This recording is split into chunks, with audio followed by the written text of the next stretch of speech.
Hello everyone, कैसे हैं आप सभी लोग। आप लोग का कल है सोशल साइंस का एग्जाम।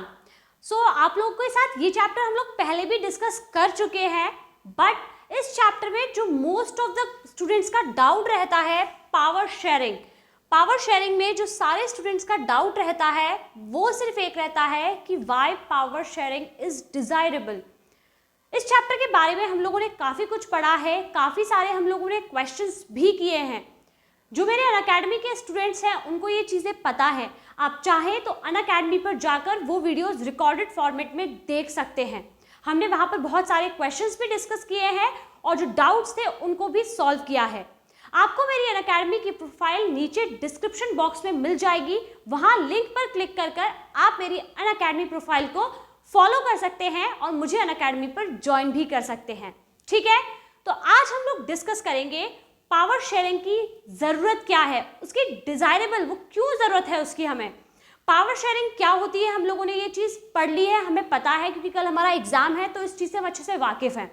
लेकिन जो हमारा डाउट होता है कि पावर शेयरिंग की हमें ज़रूरत क्यों है, और हम यहीं पर आके मात खा जाते हैं, यहीं पर दिमाग खराब हो जाता है। ठीक है, देखिए पावर शेयरिंग डिज़ायरेबल मतलब हमने दो स्टोरीज के बारे में पढ़ा है इस चैप्टर में, बेल्जियम एंड श्रीलंका। और उस चीज़ पर जो हमने दोनों स्टोरीज पढ़ी तो ये चीज़ हमें बहुत अच्छे से क्लियर हो गई कि बेल्जियम में जो समझदारी दिखाई गई उस वजह से जो श्रीलंका में हुआ वो बेल्जियम में होने से बच गया। बेल्जियम एक सिविल वॉर से बच गया, बेल्जियम अपने लोगों की नज़रों में गिरने से बच गया। ठीक है ना, क्यों? क्योंकि बेल्जियम में जो लोग थे उन्होंने पावर को छोड़ना सीखा। ठीक है, अब क्या था ये, किस बेसिस पर ये सब कुछ हुआ, उसकी ज़रूरत क्या थी। देखिए इसके दो इंपॉर्टेंट कारण हैं, एक है हमारा prudential reason and another one is moral reason. ठीक है, देखिए प्रूडेंशियल का मतलब होता है समझदारी, प्रूडेंट, बी प्रूडेंट, थोड़े समझदार बनिए। ठीक है, यानी कि जो प्रूडेंशियल का मतलब है वो है कि जितने भी डिसीजन होते हैं वो सारे नाप तोल के लिए जाते हैं, यानी कि उससे क्या फ़ायदा होगा, क्या नुकसान होगा, कितनों का फ़ायदा होगा, कितनों का नुकसान होगा, सारे नफ़े नुकसान को देखने के बाद, कैलकुलेट करने के बाद ही कोई डिसीजन लिया जाता है। That is called prudential. Moral का मतलब क्या है? मॉरल का मतलब थोड़ा सुनने में नैतिक सा लगता है क्योंकि इसका मतलब ही हिंदी में नैतिक होता है, नैतिक कारण। इसका मतलब ये है कि यहाँ पावर शेयरिंग को स्पिरिट बताया गया है डेमोक्रेसी की, यानी कि पावर शेयरिंग ही डेमोक्रेसी का बेस है। जैसे किसी इंसान के अंदर से आत्मा को निकाल दिया जाए तो उसके अंदर जान नहीं होती है, उसी तरीके से अगर आप डेमोक्रेसी में हैं, अगर आप कोई देश कहता है कि हम डेमोक्रेटिक हैं लेकिन वो उस तरीके का ट्रेड शो नहीं कर रहा है, उसके अंदर पावर शेयरिंग जैसे ट्रेड्स नहीं है, तो यानी कि वहाँ की जो डेमोक्रेसी है वो बिल्कुल खोखली है, उस डेमोक्रेसी का कोई मतलब नहीं है। वो उसका बेस है, वो उसकी जान है, वो उसकी आत्मा है, आप यही कह लीजिए आत्मा है।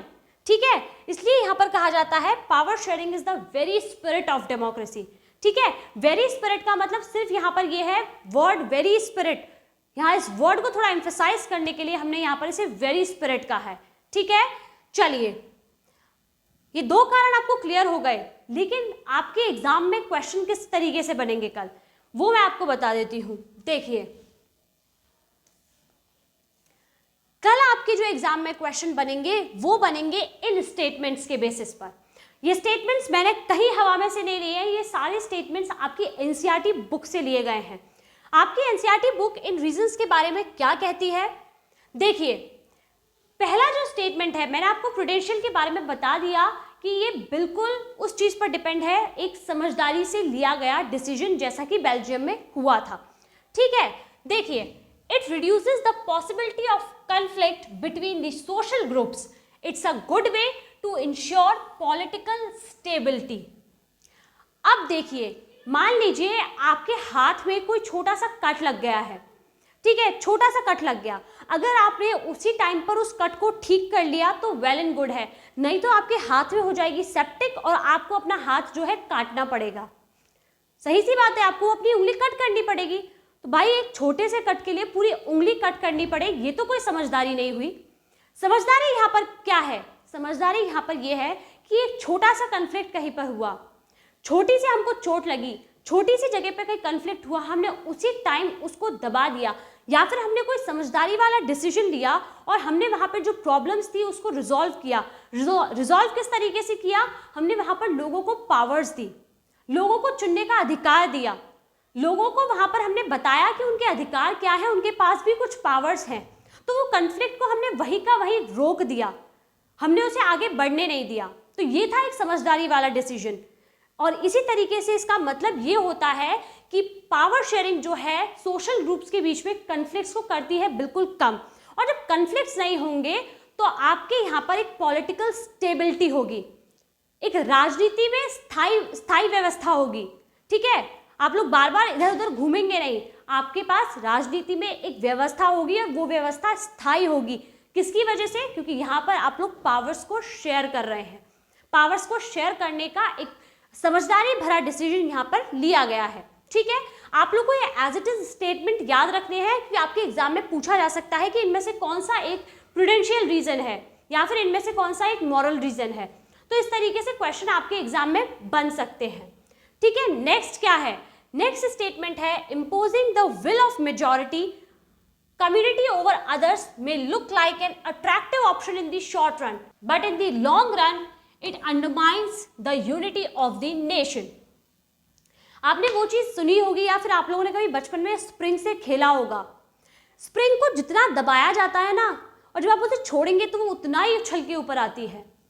इसका मतलब ये है आप किसी को जितना दबाएंगे, आप एक टाइम तक उसे दबा सकते हैं, आपको थोड़े टाइम के लिए वो चीज़ बहुत अच्छी लगेगी, शॉर्ट रन में आपको खुशी होगी कि हमने मार पीट के किसी इंसान को अपनी बात मनवा ली।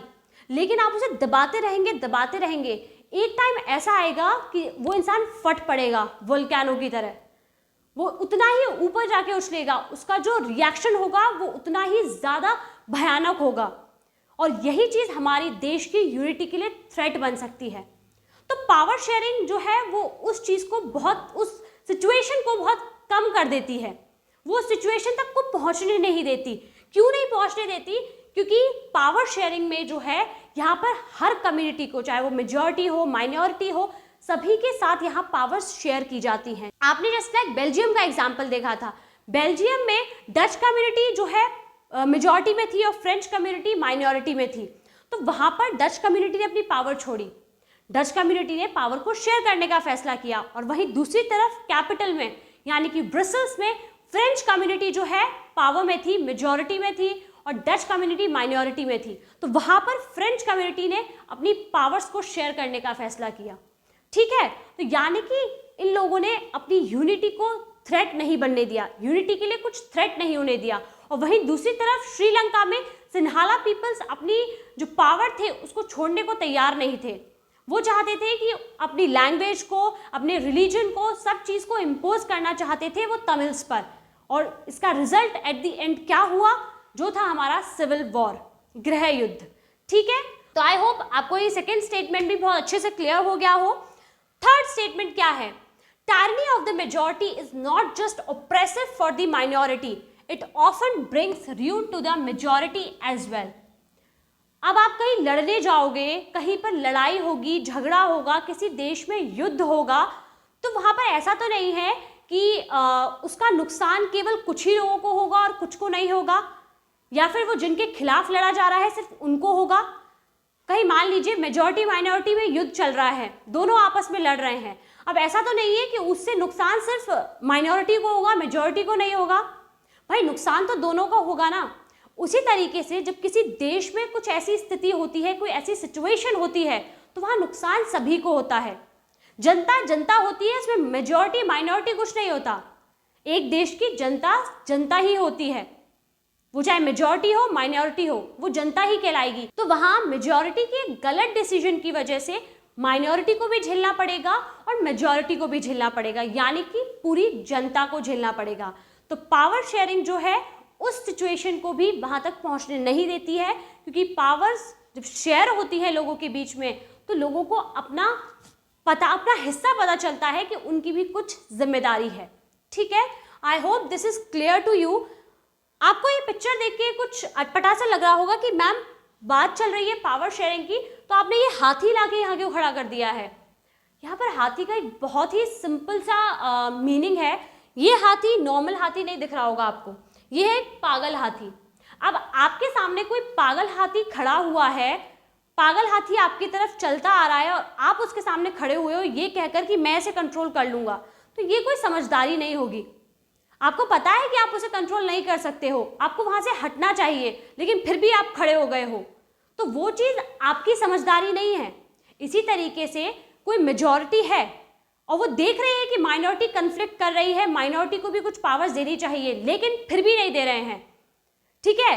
तो समझदारी किस में है? समझदारी आपके हाथी के सामने से हटने में है। समझदारी किस में है? समझदारी है पावर को छोड़ने में। समझदारी है कि आप दूसरों के साथ पावर को शेयर करें। पावर बांटने से खत्म नहीं होती है, पावर को आप बांटेंगे तो आप जो है सोसाइटी में सभी को एक इक्वल ट्रीटमेंट दे पाएंगे। ओके, चलिए नेक्स्ट जो है हम लोग मूव करते हैं। ये सारे स्टेटमेंट आपको एज इट इज याद रखने हैं। क्यों? क्योंकि आपके एग्जाम में ये स्टेटमेंट एज इट इज आपसे पूछे जाएंगे, ठीक है। चलिए अब हम लोग आते हैं मॉरल रीजन की तरफ। मॉरल रीजन क्या है? मॉरल रीजन में सबसे पहला तो वही है हमारा कि पावर शेयरिंग जो है वो स्पिरिट है डेमोक्रेसी की। अगर पावर शेयरिंग है तो मान लीजिए कि आपकी डेमोक्रेसी के अंदर जान है, अदरवाइज वो बिल्कुल बेजान है, ठीक है। ये सबसे इंपॉर्टेंट पॉइंट है मॉरल रीजन का। सुनने में थोड़ा सा ऐसा लगता है पता नहीं क्या हम लोग बहुत स्पिरिचुअल सी बात कर रहे हैं, लेकिन सच्चाई सच्चाई होती है। नेक्स्ट जो हमारा स्टेटमेंट है वो है a democratic rule involve sharing power with those affected by its exercise and who have to live with its effect. मतलब मान लीजिए एक कंट्री जो है वो डेमोक्रेटिक है, ठीक है, वहां पर उससे सभी लोग अफेक्ट होते हैं और उनको उस इफेक्ट में जीना पड़ता है। वहां पर ये नहीं कि कुछ ही लोगों पर उस चीज का असर होगा और बाकी लोगों पर उसका असर नहीं होगा, यहाँ पर उस चीज का असर सब पर होगा। इसीलिए यहाँ पर कहा जाता है कि पावर जो है उन लोगों के बीच में शेयर करनी चाहिए जो उससे अफेक्ट होते हैं और जो उस इफेक्ट में रहते हैं, जो उस इफेक्ट के बीच में रहते हैं। उस पावर शेयरिंग से जो भी कुछ होता है, उस पावर से जो कुछ होता है, उससे लोगों पर इफेक्ट होता है और वो उस इफेक्ट में रहते हैं। इसलिए उन लोगों के बीच पावर को शेयर किया जाना चाहिए, ठीक है। नेक्स्ट जो हमारा स्टेटमेंट है वो है people have right to be consulted on how they are to be govern. मतलब लोगों से पूछा जाना चाहिए, मतलब आप जिसके ऊपर शासन कर रहे हैं उन लोगों से पूछा जाना चाहिए कि उन पर किस तरीके से शासन किया जाए, उनको किस तरीके से गवर्न किया जाए। और वी आर वेरी लकी कि हमारे पास वो ताकत है, हम लोग यहाँ पर अपने रिप्रेजेंटेटिव्स को खुद चुन सकते हैं क्योंकि हमारे पास वोट देने का राइट है, ठीक है। तो ये एक मॉरल रीजन है कि पीपल से पूछा जाना चाहिए, लोगों से ये चीज़ पूछी जानी चाहिए, उनसे एडवाइस लेना चाहिए कि उनको किस तरीके से गवर्न किया जाए, किस तरीके की पॉलिसीज उनके लिए लाई जाएं, उनकी ज़रूरतें क्या हैं, ये सारी चीज़ें पता होनी चाहिए। उसके बाद ही लोगों को गवर्न किया जाना चाहिए, ठीक है। सुनने में ये चीज़ें ना बहुत आदर्शवादी जैसी लगती हैं, बहुत नैतिक भरी लगती हैं, इसलिए ये सारे पॉइंट्स इसमें आए हैं, ठीक है। नेक्स्ट जो हमारा पॉइंट है वो है a legitimate government is one where citizens through participation acquire a stake in the system. मतलब एक जायज़ गवर्नमेंट, एक लेजिटिमेट गवर्नमेंट वही है जिसमें ज़्यादा से ज़्यादा लोगों का पार्टिसिपेशन हो, ज़्यादा से ज़्यादा लोगों का हिस्सा हो। जिस गवर्नमेंट में जितने ज़्यादा लोग पार्टिसिपेट करेंगे तो मान लीजिए कि वो गवर्नमेंट उतनी ही ज़्यादा अच्छी है, लोगों की चुनी हुई सरकार है, जो कि एक असली डेमोक्रेसी में, एक रियल डेमोक्रेसी में होता है। जितने ज़्यादा लोग पार्टिसिपेट कर रहे हैं, मतलब किसी इलेक्शन में जितने ज़्यादा लोगों ने वोट दिया, मान लीजिए कि वो जो गवर्नमेंट बन के आएगी वो गवर्नमेंट वाकई में लोगों की चुनी हुई गवर्नमेंट होगी, ठीक है ना। आई होप ये सारे स्टेटमेंट आप लोगों को बिल्कुल क्लियर हो गए हो। अब आप लोगों को बिल्कुल प्रॉब्लम नहीं होगी ये बताने में कि पावर शेयरिंग की ज़रूरत हमें क्यों है, ये डिज़ायरेबल क्यों है, ठीक है। तो आपको ये स्टेटमेंट एज इट इज़ याद रखने हैं, आपके एग्जाम में पूछे जा सकते हैं। आप चाहें तो इस तरीके के रिकॉर्डेड वीडियोस मेरे अनअकैडमी पर भी जाकर देख सकते हैं। मेरी प्रोफाइल का लिंक जो है वो आपको डिस्क्रिप्शन में मिल जाएगा और मैं अनअकैडमी पर लाइव भी पढ़ाती हूँ, तो आप मेरी क्लासेस को लाइव भी ज्वाइन कर सकते हैं। उसके नोटिफिकेशंस आपको मिल जाएंगे, आपको बस मुझे फॉलो करना है। आप जैसे ही फॉलो बटन पर क्लिक करेंगे आपको मेरी सारी क्लासेस के नोटिफिकेशन ऑन टाइम मिल जाएंगे। ठीक है friends, I hope this is clear to you. मिलते हैं नेक्स्ट वीडियो में कुछ और इंटरेस्टिंग फैक्ट्स के साथ, आपके कुछ और डाउट्स के साथ। लेकिन कल अपने एग्जाम्स को बहुत अच्छे से दीजिए, विदाउट एनी टेंशन। नर्वसनेस को खुद पर हावी नहीं होने देना है। मिलते हैं नेक्स्ट वीडियो में। Bye bye.